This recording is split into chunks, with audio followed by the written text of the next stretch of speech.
So the second type of study that I want to discuss in this section is the ecological study. This is a study designed similar to the cross-sectional study in that it's intended merely to generate hypotheses. So this type of study is also a descriptive study. It is incapable of measuring any sort of measures of risk or temporality. It is because this study is collected at a single point in time that it's also similar to the cross-sectional study. However, the key difference between an ecological study and a cross-sectional or prevalence study is that the ecological study is a study for which the unit of comparison is a group rather than an individual. So just to go back to the cross-sectional design, there we were interested in assessing the prevalence of a specific risk factor and the prevalence of a disease among individuals who were sampled from a population at a specific point in time. In contrast, the ecological study is looking at the overall prevalence of a disease in a group. And the goal is really to assess the association between a high frequency of exposure and a high frequency of disease among various populations. And the reason that we're focused on the high frequency here is because in order for us to really detect an association at a group level, we need the frequency of both the exposure and the disease to be of a sufficient size. So ecological studies can be of a varied type. They can be multiple group studies, and the goal here would be to compare the prevalence of an exposure to the prevalence of an outcome among multiple groups, hence the term multiple group studies. So for instance, there was a study that was focused on comparing the proportion of fish intake to the prevalence of heart disease in the United States compared to Japan. And in that study, they simply measured the overall prevalence of disease, probably obtained that through some sort of national level database, and they were able to calculate the proportion of fish intake, perhaps through some sort of economic report or ecologic report. And from there, they then compared the two country levels of intake and prevalence of disease. Again, that study did not require the collection of data at the individual level. Another example might be to calculate the association between lung cancer mortality and industrialization, looking at different countries, again, perhaps different countries based on their level of industrialization. Another type of ecologic study is called a time trend study, and these are studies that are looking at trends in a particular exposure category to the trend in a particular outcome in a population. And by trend, that means that the data are looked at over a period of time. Once again, the data are looked at the aggregate or group level and not at the individual level. So an example given here is a trend study looking at the use of saccharin and the prevalence of bladder cancer in the United States, and the hypothesis being that there is an association between increased saccharin use and increased bladder cancer. And then one can have a combination of both a multiple group study and a time trend study, and those are called mixed design studies. Here is another example of an ecologic study. This was looking at nutritional factors and the worldwide incidence of childhood type 1 diabetes.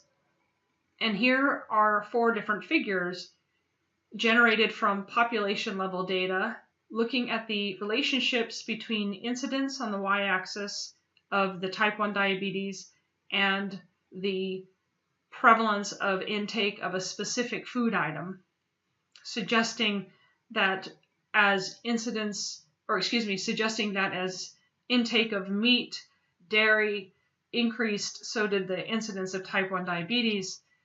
In contrast, the reduction in incidence was associated with the reduction in intake from cereals, and there was no relationship apparent from the relationship in the association between type 1 diabetes and food and vegetable intake.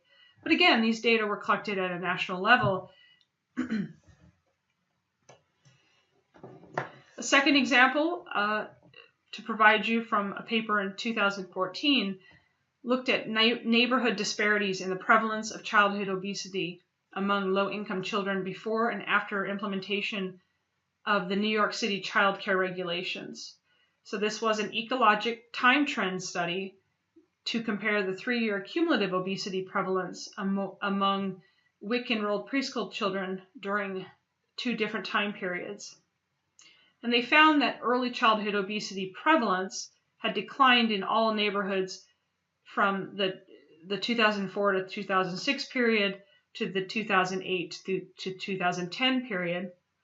And they also stated that the greatest decline occurred in Manhattan high-risk neighborhoods, where the obesity prevalence had decreased from 18.6 to 15.3. And they then concluded that the reduction in early childhood obesity prevalence in some high-risk and low-risk neighborhoods suggests that progress was made by reducing these disparities over the years and before and after these regulations. But once again, these data were collected at the population level and not at the individual level. So advantages of ecologic studies are that these studies are generally inexpensive and they're convenient because they don't require the collection of data at the person level. They can therefore often rely on the use of large existing data sets or databases that have existed to collect data for other purposes. For example, databases that routinely collect mortality data or another form of surveillance data. Oftentimes, a data set is repurposed for the use of an ecologic study design. Now, disadvantages are that, first of all, we have this concern of what's called ecological fallacy. This is a term you should understand. And this has to do with the fact that we have to be careful about drawing or extrapolating findings from an ecological study to the person level.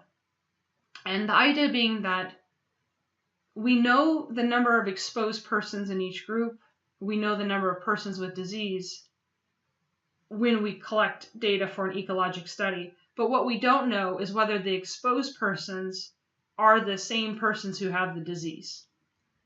And really what ecological fallacy then is when we have group level associations that do not correlate with individual level associations, and this is otherwise known as aggregation bias.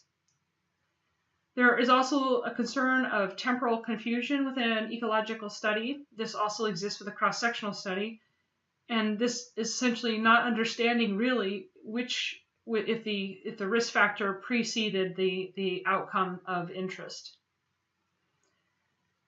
There's also this topic of multicollinearity, which has to do when we have multiple factors contributing to the outcome of interest and not being capable of being able to tease apart the effects of the different factors. And then we have issues with respect to migration across groups in an ecologic study that isn't well captured given that the data are collected at a point in time. So for instance, in an ecological study of 2 different populations and a specific prevalence of a disease, we can't always conclude that the prevalence of the disease is based on the population that was measured at a particular point in time.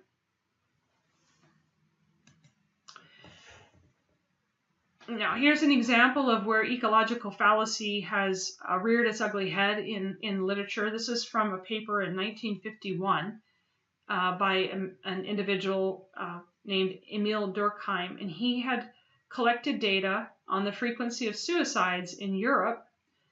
On average, he concluded that provinces with the greater proportion of Protestants had greater suicide rates than the provinces with the greater proportion of Catholics. So he had concluded that Protestants are more likely to commit suicide than Catholics.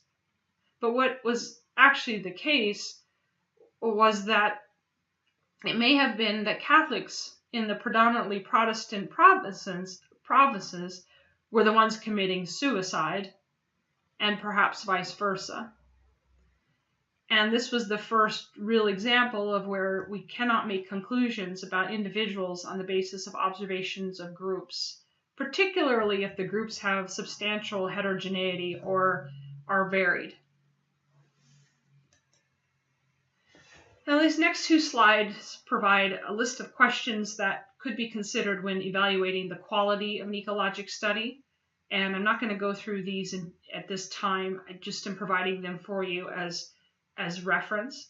But anytime you come across an ecologic study in the literature, you should ask yourself, what was the purpose of this and what are the conclusions that are being drawn, and are those conclusions appropriate given the overall study design?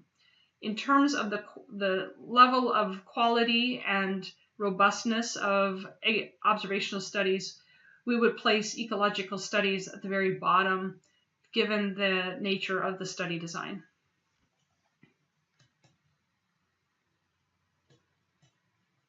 And then finally, this slide just presents pictorially how we would think about analyzing data from an ecologic study. So essentially we have two different populations, Area 1 and Area 2.